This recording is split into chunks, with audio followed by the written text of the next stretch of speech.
Hello दोस्तों, welcome back to my channel. मैं थोल्ला भाई पीके में आपका स्वागत है। तो दोस्तों, आप लोग को पता ही होगा पॉलिटेक्निक एंट्रेंस एग्जाम 13 तारीख से स्टार्ट हो रहा है। हर एक चैप्टर का मैं बहुत सारा वीडियो अपलोड करूंगा। लगभग आज आपका जो चैप्टर है वो है द्विघात समीकरण।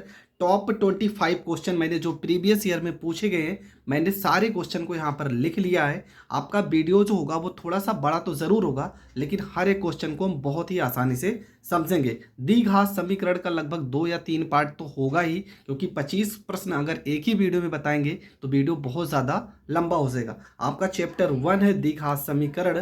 तो सबसे पहले कुछ इसके फार्मूले समझ लेते हैं। देखो, यहाँ पे इसका जो समीकरण होता है ए एक्स स्क्वायर प्लस में बी एक्स प्लस में सी इज इक्वल टू 0 होता है। ठीक है, यहाँ पे दो पद है। सबसे पहले हमें अल्फा प्लस बीटा, जिसको हम मूलों का योग पढ़ते हैं, मूलों का योग का फार्मूला पता होना चाहिए। फार्मूला होता है माइनस में बी बटे में यहाँ पर ए हो जाएगा, मतलब माइनस एक्स का गुणांक बटे में एक्स स्क्वायर का गुणांक हो जाएगा। अल्फा इंटू बीटा का अगर हम फार्मूला पढ़ेंगे तो होता है अचर पद। तो अचर पद क्या है? सी। तो यहाँ पे सी हो जाएगा, बटे में एक्स स्क्वायर का गुणांक ए है तो यहाँ पर ए हो जाएगा। कहीं कहीं पर formula alpha square plus beta square का प्रयोग होगा, तो ये फार्मूला होता है अल्फा प्लस बीटा का होल स्क्वायर माइनस में 2 अल्फा बीटा।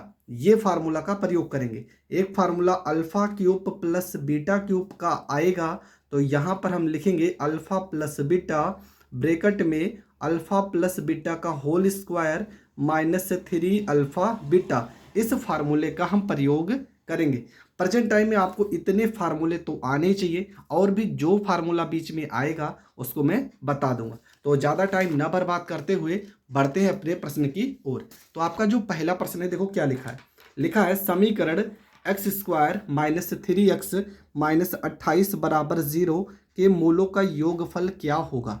सबसे पहला मूलों का योगफल पूछा है, तो मान लेते हैं पहला मूल अल्फा प्लस में दूसरा मूल आपका हो जाएगा बीटा। अल्फा प्लस बीटा का फार्मूला होता है माइनस में एक्स का गुणांक और बटे में होता है एक्स स्क्वायर का गुणांक। ठीक है, माइनस एक्स का गुणांक बटे में एक्स स्क्वायर का गुणांक। तो यहाँ पे हो जाएगा अल्फा प्लस बीटा। एक्स का गुणांक देखो यहाँ पे लिखा है ना यक्स, यक्स का गुणांक क्या लिखा है? माइनस में 3, और यहाँ पहले से माइनस है, यहाँ भी माइनस यहाँ भी माइनस, तो हो जाएगा प्लस में 3। एक्स स्क्वायर का गुणांक देखो, एक्स स्क्वायर के पास कुछ भी नहीं है तब भी हम एक पढ़ते हैं, तो यहाँ पे बटे में हो जाएगा 1। लेकिन हम आंसर में क्या लिखेंगे? आंसर में लिखेंगे अल्फा प्लस बीटा बराबर में हो जाएगा 3, और ये आपका हो जाएगा करेक्ट आंसर।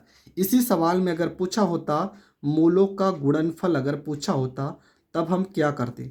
तो हम फार्मूला लगाते अल्फा इंटू बीटा बराबर में अचर पद बटे में एक्स स्क्वायर का गुणांक।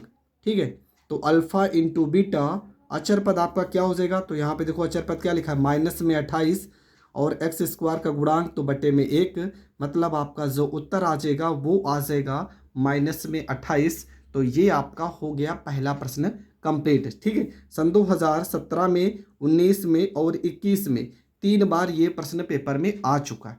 बढ़ते हैं प्रश्न नंबर 2 की ओर। प्रश्न नंबर 2 में लिखा है यदि समीकरण 3x स्क्वायर माइनस ब्रैकेट में 2k प्लस 1 ब्रैकेट बंद यहाँ पे x माइनस के माइनस 5 बराबर 0 के मूलों का योग और गुणनफल समान है, तो k का मान पूछा गया है। मूलों का योग और गुणनफल समान है, तो सबसे पहला काम हम अल्फा प्लस बीटा निकालेंगे। अल्फा प्लस बीटा का फार्मूला माइनस एक्स का गुणांक हो जाएगा बटे में एक्स स्क्वायर का गुणांक हो जाएगा, एक्स स्क्वायर का गुणांक हो जाएगा। तो माइनस एक्स का गुणांक देखो यहाँ पे एक्स के साथ में क्या लिखा है? 2k प्लस 1, यहाँ भी माइनस है और यहाँ भी माइनस है, तो माइनस और माइनस से हो जाएगा प्लस, यहाँ हो जाएगा 2k प्लस 1। एक्स स्क्वायर का गुणांक क्या लिखा है यहाँ पे? 3, तो बटे में हो जाएगा 3 हो जाएगा। हम अल्फ़ा इंटू बीटा निकालेंगे।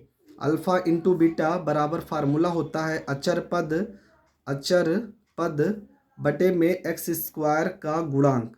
ठीक है, अचर पद का फार्मूला क्या? देखो अचर पद ये है आपका, पूरा का पूरा ये आपका अचर पद है, मतलब माइनस में k माइनस में यहाँ पे 5, और एक्स स्क्वायर का गुणांक क्या लिखा है? यहाँ पे 3 लिखा है, तो यहाँ पर 3 हो जाएगा।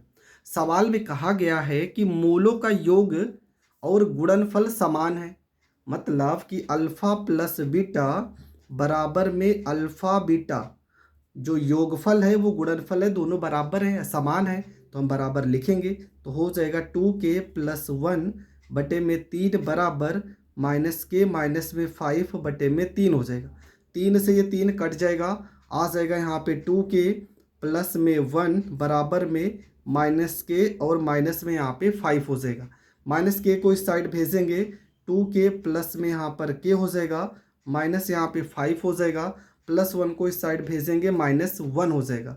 2k में 3 1 के जोड़ेंगे तो यहाँ पर 3k हो जाएगा, 5 में 1 जोड़ेंगे माइनस 6 हो जाएगा, 3 से 6 को काट देंगे तो k का मान माइनस में यहाँ पे 2 हो जाएगा और ये आपका हो जाएगा करेक्ट आंसर। तो ये प्रश्न भी आपका हो गया कंप्लीट। बढ़ते हैं प्रश्न नंबर 3 की ओर। प्रश्न नंबर 3 में आपका क्या लिखा है? लिखा है यदि समीकरण ax² plus bx plus c बराबर 0 के मूल अल्फा बीटा है तो अंडर रूट अल्फा बटे beta plus under root beta बटे alpha plus under root B बटे ए के बराबर होगा, मतलब इसका मान कितना होगा। तो सबसे पहला काम तो हम अल्फा प्लस बीटा यहाँ पर निकाल लेते हैं। अल्फा प्लस बीटा का फार्मूला माइनस एक्स का गुणांक, तो देखो यहाँ पे एक्स के गुणांक में क्या लिखा है बी, यहाँ प्लस है तो माइनस ही होगा, माइनस बी, और बटे में x² का गुणांक a लिखा है तो यहाँ पर a हो जाए। अल्फा इंटू बीटा निकालेंगे तो अचर पद आपका c है, और बटे में x² का गुणांक यहाँ पर a है तो c बटे में a हो जाएगा। अब इस समीकरण को हम हल करते हैं। यहाँ पे लिखा अंडर रूट अल्फा बटे में बीटा प्लस में बीटा बटे में अल्फा प्लस में b बटे में यहाँ पे a लिखा है। इसको क्रॉस मल्टीप्लाई करेंगे, अंडर रूट अल्फा को अल्फा से गुणा करोगे तो अल्फा हट जाएगा, बीटा को बीटा से गुणा करोगे रूट हट जाएगा, अंडर रूट अल्फा को बीटा से गुणा करोगे बटे में अल्फा बीटा हो जाएगा, प्लस में यहाँ पे रूट बी बटे में ए हो जाएगा। अल्फा प्लस बीटा का मान क्या है? तो अल्फा प्लस बीटा का मान है माइनस बी बटे में ए, तो यहाँ माइनस बी बटे में ए रखेंगे। जबकि under root beta plus alpha का मान क्या होगा?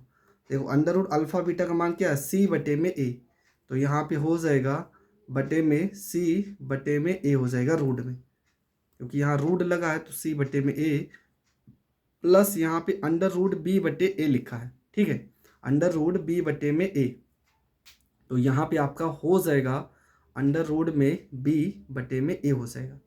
इसको अगर हम बटे में यहाँ पर ए करके क्रॉस मल्टीप्लाई करते हैं, ठीक है, तो क्या हो जाएगा, यहाँ पे 1 को इसमें गुणा करोगे तो क्या हो जाएगा माइनस बी बटे में ए हो जाएगा, प्लस इस रूट को इससे गुणा करोगे, देखो क्या हो जाएगा, यहाँ पे रूट में आपका हो जाएगा बी बटे में ए गुणे सी बटे में ए, सी बटे में ए, और पूरे के बटे में आपका हो जाएगा रूट में सी बटे में ए हो जाएगा। इसके बाद आपका हो जाएगा यहाँ पे माइनस बी बटे में ए हो जाएगा, और यहाँ पे अंडर रूट, यहाँ पे प्रश्न में यहाँ पे थोड़ा सी गलत हुआ है, यहाँ पे आपका बी है प्रश्न में, ठीक है, ax² plus B x plus यहाँ पर b रहेगा, तो यहाँ आपका जो पद आएगा वो b बटे में a आ जाएगा। इसको इससे गुणा करेंगे, देखो वैल्यू सेम है यहाँ पे, ये आपका b बटे में a आ जाएगा। देखो रूट से बाहर b भी है तो यहाँ पर हो जाएगा प्लस में b बटे में a हो जाएगा, और यहाँ पे अंडर रूट में c बटे में a, ये माइनस और प्लस से आपका कट जाएगा, और अगर ऊपर 0 आ रहा है तो आपको पता है पूरा का पूरा जो इसका उत्तर होगा वो भी 0 आएगा। यहाँ पे सवाल सही कर लेना, यहाँ पे प्लस बी होगा, और इस प्रश्न का जो आंसर आ जाएगा वो आ जाएगा 0। सन 2023 के एग्ज़ाम में ये प्रश्न पूछा गया था, तो ये प्रश्न भी आपका हो गया कंप्लीट। बढ़ते हैं अगले प्रश्न की ओर। आपका जो अगला प्रश्न है, प्रश्न में लिखा है द्विघात समीकरण 3x² माइनस 4x बराबर 0 के मूलों का गुणनफल क्या होगा। तो यहाँ पर देखो समीकरण में क्या होता है, ax² होता है, प्लस में यहाँ पे bx होता है, प्लस में यहाँ पे c बराबर 0। मूलों का गुणनफल का फार्मूला होता है अल्फा इंटू बीटा बराबर में होता है आपका अचर पद बटे में x² का गुणांक, ये होता है फार्मूला।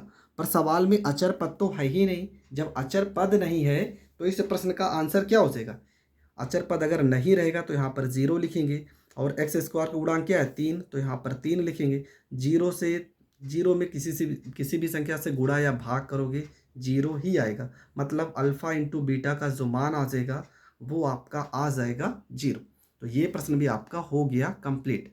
अगला प्रश्न है समीकरण ax² plus bx plus c बराबर 0 के मूल एक दूसरे के व्युत्क्रम होंगे। कब एक दूसरे के व्युत्क्रम होंगे ये पूछा गया, और प्रश्न में कहा गया कि मूल एक दूसरे के व्युत्क्रम हैं, ठीक है, तब इनका मान क्या होगा। ये चार ऑप्शन यहाँ पर हम लिखें क्योंकि ऑप्शन से ही हल हो जाएगा। तो सबसे पहला काम हम अल्फ़ा बराबर मान लेते हैं अल्फ़ा, और बीटा बराबर हम मान लेते हैं 1/अल्फ़ा। क्यों? क्योंकि सवाल में कहा गया एक मूल दूसरे का व्युत्क्रम है, तो पहले मूल को अगर हम अल्फ़ा मान लेते हैं तो दूसरे मूल को 1/अल्फ़ा मान लेंगे। तो हम इनका मूलों का गुणनफल निकालते हैं, अल्फ़ा इंटू बीटा बराबर में अचर पद क्या लिखा है सी, तो यहाँ पे सी बटे में x² का गुणांक क्या लिखा है a, तो बटे में यहाँ पर a हो जाएगा। अल्फ़ा की जगह तो देखो अल्फ़ा की जगह अल्फ़ा लिखेंगे, बीटा की जगह 1/अल्फ़ा लिखेंगे, बराबर हो जाएगा c बटे में a। अल्फ़ा से अल्फ़ा कट जाएगा, a को इस साइड भेजेंगे, a बराबर आ जाएगा c, और ये आपका हो जाएगा करेक्ट आंसर। अब यहाँ पर आप सोच रहे होंगे अल्फ़ा प्लस बीटा क्यों नहीं निकाला गया।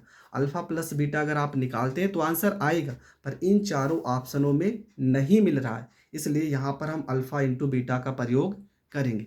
बढ़ते हैं अगले प्रश्न की ओर। इसका फार्मूला भी हमने बताया, प्रश्न में लिखा है यदि x² minus px plus Q बराबर 0 के मूल अल्फ़ा बीटा है तो अल्फ़ा² प्लस बीटा² का मान क्या होगा। तो सबसे पहली चीज़ हम अल्फ़ा प्लस बीटा यहाँ पर निकाल लेते हैं।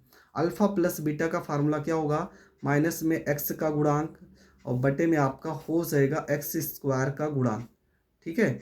तो माइनस में x का गुणांक यहाँ पे क्या है, देखो ये पहले से माइनस है, यहाँ भी माइनस है, तो ये हो जाएगा आपका p हो जाएगा। x² का गुणांक यहाँ पे कुछ नहीं है तो बटे में 1 पढ़ा जाता है। जबकि अल्फ़ा इंटू बीटा का अगर मान निकालेंगे तो अचर पद क्या लिखा है क्यों, और बटे में x² का गुणांक यहाँ पर 1 हो जाएगा, मतलब इसका मान क्यों आ जाएगा, इसका मान p आ जाएगा। पर सवाल में हमसे पूछा है अल्फ़ा² प्लस बीटा² का मान क्या होगा। तो इसका फार्मूला हमने शुरुआत में ही बताया था, फार्मूला होता है अल्फ़ा प्लस बीटा का होल स्क्वायर माइनस में 2 अल्फ़ा बीटा।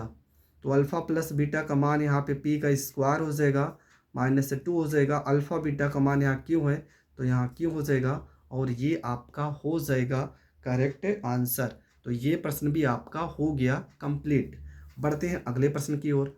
अगला प्रश्न में लिखा है यदि अल्फ़ा, ठीक है, यदि अल्फ़ा बीटा समीकरण 2x² माइनस 3x प्लस 1 बराबर 0 के मूल हैं तो अल्फ़ा³ प्लस बीटा³ का मान क्या होगा।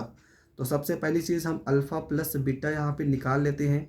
फार्मूला हो जाएगा माइनस x का गुणांक यहाँ देखो पहले से माइनस है तो प्लस 3, और x² का गुणांक 2 तो यहाँ पे 2 हो जाएगा।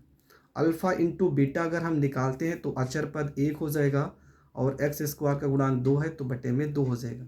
अल्फ़ा³ प्लस बीटा³ का फार्मूला हमने पहले ही बताया है, फार्मूला होता है अल्फ़ा प्लस बीटा दूसरे ब्रैकेट में अल्फ़ा प्लस बीटा का whole square minus 3 alpha beta, ये फार्मूला होता है। तो यहाँ पे हम फार्मूला लगाएंगे अल्फ़ा³ प्लस बीटा³ बराबर अल्फ़ा प्लस बीटा की जगह 3/2 रखेंगे तो यहाँ 3/2 हो जाएगा। अल्फ़ा प्लस बीटा का होल स्क्वायर तो यहाँ 3/2 का होल स्क्वायर माइनस में 3 अल्फ़ा इंटू बीटा की जगह 1/2 तो यहाँ पर 1/2 हो जाएगा। यहाँ पर हो जाएगा 3/2 हो जाएगा। 3 का स्क्वायर करेंगे 9/2 दूना 4, यहाँ पे 3/2 हो जाएगा। इसके बाद यहाँ इसको थोड़ा से हल कर लेते हैं। यहाँ 4 है तो इसको 4 करने के लिए ऊपर नीचे हम 2 से गुणा कर लेंगे तो हो जाएगा 3/2, ये हो जाएगा आपका 9/4 माइनस 3 दूना 6/2 दूना 4, ये आ जाएगा 3/2 आ जाएगा। 9 में से 6 घटाएंगे 3 और बटे में तो आपका 4 रहेगा ही। 3 को 3 से गुणा करेंगे 9, 4 को 2 से गुणा करेंगे 8, 9/8 आपका करेक्ट आंसर हो जाएगा। तो ये प्रश्न भी आपका हो गया कंप्लीट। अभी भी आपके बहुत सारे प्रश्न बचे हैं, उसे हम जैसे कि यहाँ पे प्रश्न आपको दिखा भी दे रहे हैं, आपके जो कुछ प्रश्न अभी बचे हैं वो हम नेक्स्ट वीडियो में कवर करेंगे। तो मिलेंगे नेक्स्ट वीडियो में, तब तक के लिए जय हिंद जय भारत।